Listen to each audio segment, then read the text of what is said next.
নিয়ে আসছেন ইসলামী আন্দোলন বাংলাদেশ সুনামগঞ্জ জেলা শাখা সংগ্রামী সহ সভাপতি আলহাজ মুহিবুল হক আজাদ। বক্তব্য নিয়ে আসছেন আলহাজ মুহিবুল হক আজাদ। আলহামদুলিল্লাহ কাফা ওয়া সালামুন আলা ইবাদিহিল্লাযীনা ইসতাফা, আম্মা বা'দ। সম্মানিত বিক্ষুব্ধ জনতা, আমরা আজকে অসুস্থ হয়েও রাজপথে আসতে বাধ্য। কারণ বাংলাদেশের চতুর্দিকে স্কুল, কলেজ, ভার্সিটি আমাদের সন্তানই আজকে ওদের গায়ে সরাসরি ভাবে নির্দয়ের মতো পাখির মতো গুলি করে তাকে হত্যা করা হবে। আমরা স্বাধীন দেশে বসবাস করেছি না পরাধীন দেশে বুঝতে পারি নাই। আমরা কি স্বাধীন হয়েছি না অস্বাধীন হয়ে গেছি জানি না। আজকে এই পরিস্থিতি দেখে রক্ষা পাওয়ার জন্য জান মাল সমস্ত বিসর্জন করে দেওয়ার জন্য মাঠে ময়দানে এসেছি। মরতে তো হবেই, তবে ঈমান নিয়ে হক কথা নিয়ে দুনিয়া থেকে যাতে যেতে পারি সে চেষ্টা নিয়েই এসেছিলাম। কিন্তু আজকে আমরা স্বাধীন দেশে বসবাস করি, মিছিল মিটিং করতে বাধা আছে। আমরা বুঝতে পারি না কি করলাম। আমরা তো কাউকে গালি দেই নাই, গালি দিব না, তবে অন্যভাবে কেউ কাউকে কিছু করবে তা ছাড়বো না ইনশাআল্লাহ। আজকে আমাদের পীর সাহেব চরমোনাই সারা বাংলাদেশে প্রত্যেক জেলায় জেলায় আমাদেরকে এই পরিবেশ করার জন্য, মিছিল করার জন্য ওঠা দিয়েছেন বিদায় আমরা আজকে রাজপথে এসেছি। তবে আমরা এইভাবে রাজপথে আসতে চাই না। কোন মানুষ, কোন মায়ের কোল যদি খালি না হয় আমরা কেনই বা প্রতিবাদ করব। আবার যদি কেউ মায়ের কোল খালি করতে হয় তাদের জীবনে স্পট লাগিয়ে তাদেরকে রাজাকার বানিয়ে দিতে হয়, তাহলে আমরা আর করে বসে থাকবো না।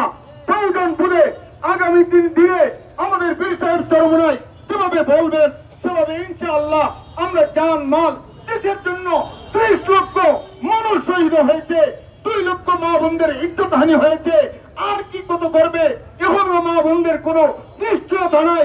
এই হিসাবে ওই সমস্ত বেহাপড়া থেকে আমরা বাঁচতে চাই। যদি বাঁচতে পারি তাহলে দুনিয়াতেও আমরা নাজাত পাইব, আখিরাতেও নাজাত পাইব। সবাইকে দুনিয়া এবং আখিরাতের কামিয়াবির দাওয়াত দিয়ে আমি আমার বক্তব্য এখানেই শেষ করলাম। আসসালামু আলাইকুম। সম্মানীয় উপস্থিতি, এই পর্যায়ে আপনাদের সম্মুখে সভাপতির বক্তব্য নিয়ে আসছেন ইসলামী আন্দোলন বাংলাদেশের সংগ্রামী সভাপতি, সুনামগঞ্জ জেলা শাখা সংগ্রামী সভাপতি মুফতি শহীদুল ইসলাম পলাশী। বক্তব্য নিয়ে আসছেন জননেতা মুফতি শহীদুল ইসলাম পলাশী। বিসমিল্লাহির রহমানির রহিম।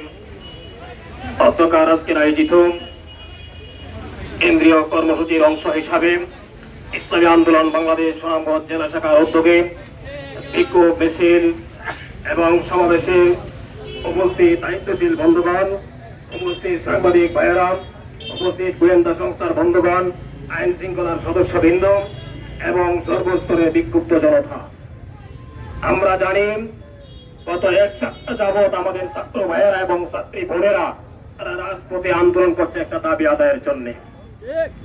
কিন্তু এই দাবিকে সামনে রেখে আমাদের প্রাইম মিনিস্টার, মাননীয় প্রধানমন্ত্রী বঙ্গবন্ধু কন্যা শেখ হাসিনা উনি ইচ্ছা করলে এই বিক্ষুব্ধ ছাত্র জনতাকে 1 মিনিটে ঠান্ডা করতে পারছে, কিন্তু উনি ছাত্র জনতাকে ঠান্ডা না করে এদেরকে আগুন লাগিয়ে দিয়েছে।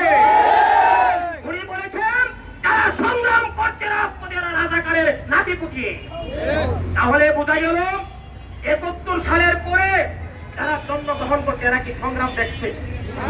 এরা কি সংগ্রাম দেখছে? আপনারা যারা এখানে আছেন পুলিশ বাহিনীতে, আপনারা অনেকের জন্ম 71 সংগ্রামের পরে।